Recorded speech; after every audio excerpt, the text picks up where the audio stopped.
is Leonard Morse, and I'm the Commissioner of Public Health for the City of Worcester. And I've just spoken before a class here at the Worcester Polytech Institute on Heal the World.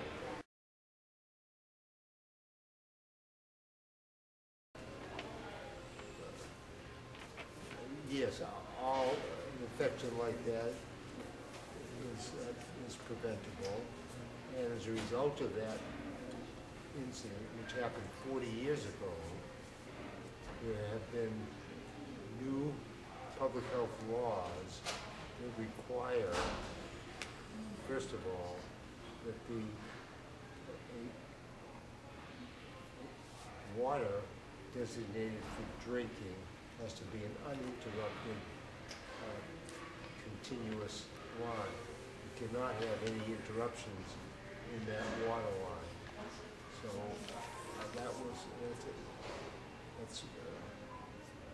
that's very important. And the second thing is that the source of the water has to be above the ground in outdoor environments like athletic fields, golf courses, tennis courts.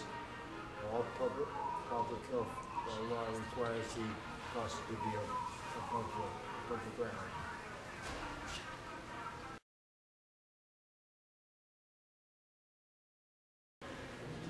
No, not at all. No, this was a recognized situation and was promptly corrected.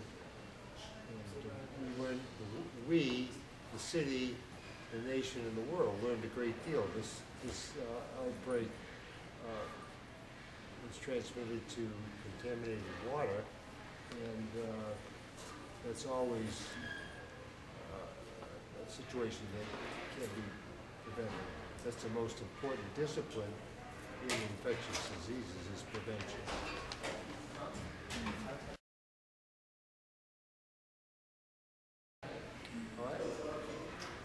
I think good public health principles are designed to prevent people from becoming infected from infectious diseases or communicable diseases.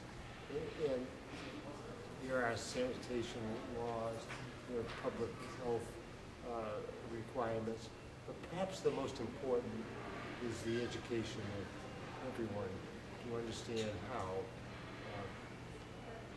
infections are acquired.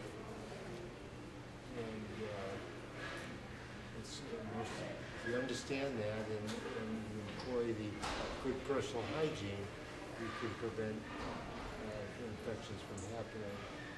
I'm afraid now with H1N1 influenza and all of the publicity that we don't become germaphobes. You know what a germaphobe is? You don't want to be germaphobe. You really have to understand how the bacteria and the viruses exist in nature and how we can prevent ourselves and others from becoming infected.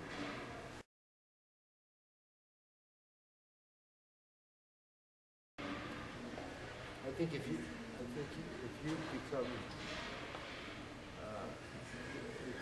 become ill on the campus, you should really contact your health center.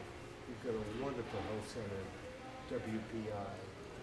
I know the nurse, I know the doctors that work here. It's a terrific health center. And you report to them, that's the most important thing you should do. I would not isolate yourself. I think you should report if you're not feeling well to the health center.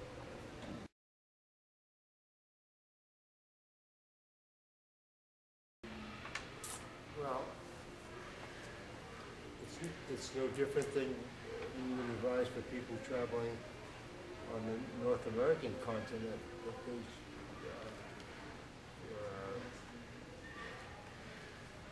infections that are related to your behavior. There are infections related to consuming foods that are contaminated. you have to be conscious of just what you're doing. And one of the things that I am particularly concerned about is high-risk behavior.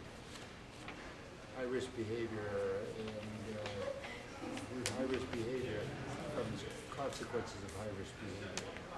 And learning that and understanding that is really very, very important as one matures.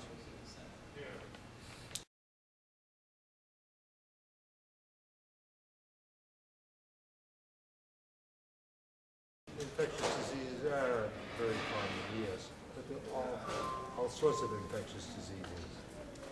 And some are communicable diseases, contagious diseases. Others are acquired diseases. But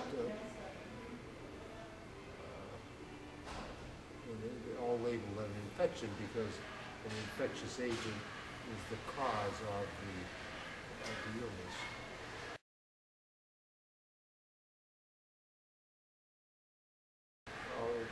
It prevents illness. It prevents being removed from your normal activities of daily living because you don't feel well. It prevents complications of infections. Some infections are lethal. So it's important to understand that.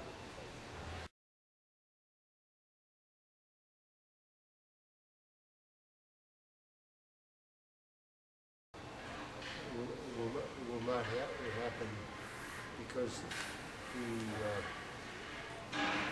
there have been changes made as a result of that infection that occurred 40 years ago. There are now plumbing laws that have requirements that prevent any construction of a water line that has cross connections. The water line has to be a designated water line anywhere in the United States, to my knowledge. So it could not occur here or anywhere else.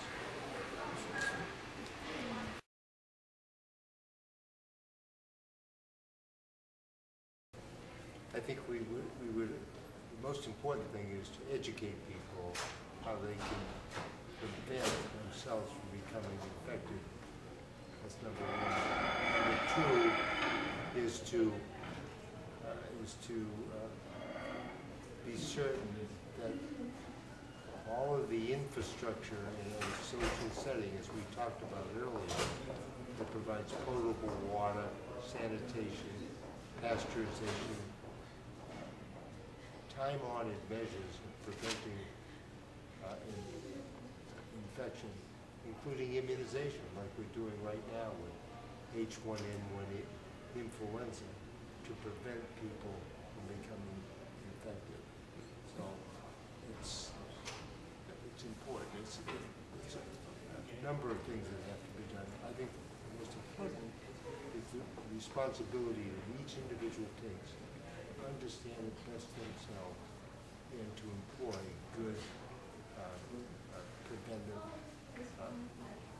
health measures, health preservation and prevention from viral infection. So preventive measures are the most important. It's a major pillar in public health is prevention. And that's what we promote, and it's promoted best by education.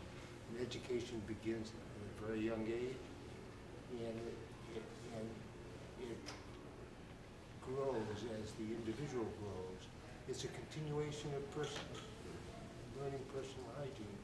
And in school you begin to learn as you grow older the things that you should do to maintain good health. Because maintaining good health is an individual responsibility. A good example is the trouble with smoking is starting. Once you start, you become addicted.